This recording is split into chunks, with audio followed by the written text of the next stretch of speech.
ውድ የዩቲዩብ ቻናል ቤተሰቦቻችንና አድማጮቻችን እንደምን አላችሁ? ሰሞኑን የአማራ ብሔራዊ ክልል መንግስት ትምህርት ቢሮ የግዕዝ ቋንቋ ከ3ኛ ክፍል ጀምሮ በትምህርት እንዲሰጥ መወሰኑን ተከትሎ አንዳንድ ወገኖች መሆን የለበትም በማለት እየተቃወሙ ይገኛሉ።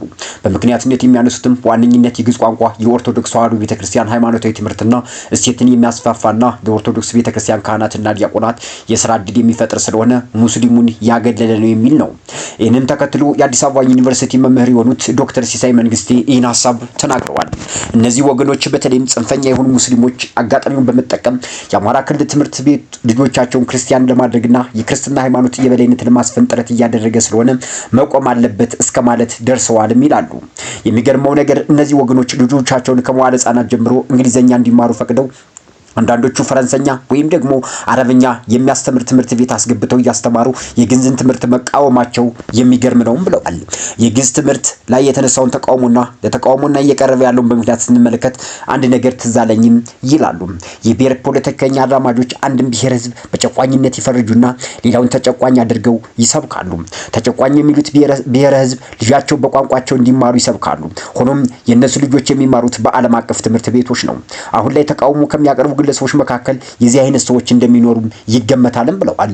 በሌላ አነጋገር የግዕዝ ቋንቋ በትምህርትነት መሰጠት የለበትም በማለት ጠንካራ ተቃውሞ እያቀረቡ ያሉ ግለሰቦች አንድም ልጆቻቸው በዓለም አቀፍ ትምህርት ቤት ወይም የዛ ተቀራራቢ በሆነ የግል ትምህርት ቤት የሚያስተምሩ አልያም የክልሉ ተወላጅ ያልሆኑ አዛኝ ቅቤ አንጓቾች ናቸው የሚሆኑትም ብለዋል።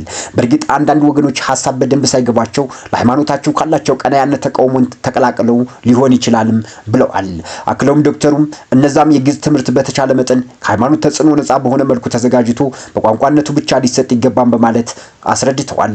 ከዛ አልፎ መስጠት የለበትም ብሎ መቃወም በተለይም የተቃውሞ ተቋማዊ በሆነ መልኩ ሲቀርብ ግን አንድም ትምህርት ከሃይማኖት ጣልቃ ገብነት በጸዳ መልኩ መሰጠት እንዳለበት የሚለውን ህገ መንግስታዊ መርህ ይጥሳልም ብለዋል።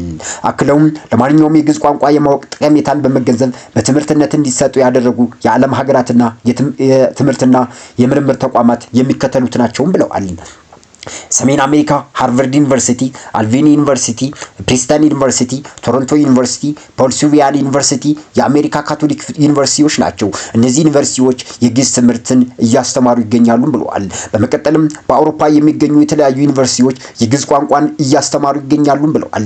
ከነዚህም መካከል ሃምቡርግ ዩኒቨርሲቲ፣ ሉዊንግ ማክሲሊን ዩኒቨርሲቲ፣ ኦክስፎርድ ዩኒቨርሲቲ፣ ካምብሪጅ ዩኒቨርሲቲ፣ ሊድን ዩኒቨርሲቲ፣ ሳምፔንዚ ዩኒቨርሲቲ፣ ፓሪስ ዩኒቨርሲቲ፣ ዋርሶው ዩኒቨርሲቲ ናቸውም ብለዋል። በመቀጠልም በኢትዮጵያ 3 ተቋማት ወይም ደግሞ 3 የዩኒቨርሲቲ ተቋማትም የግዕዝ ቋንቋን በዋነኛነት እያስተማሩ ይገኛሉ ብለዋል።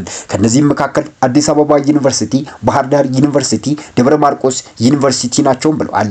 እነዚህ ዩኒቨርሲቲ ሲሆኑ ሌሎች በርካታ የትምህርትና የምርምር ተቋማት በትምህርትነት ይሰጡታልም ብለዋል። ይህ የሆነበት ምክንያት የግዕዝ ቋንቋ ጥንታዊት በመሆኑ በረጅም ዘመን አገልግሎት ያከማቸው ጠቃሚ እውቀቶችና ጥበቦች ስለያዘ እነዚህን እውቀቶችና የግዕዝ ትምህርት ነገር ብዙ እያስተዛዘበን ነው ብለዋል።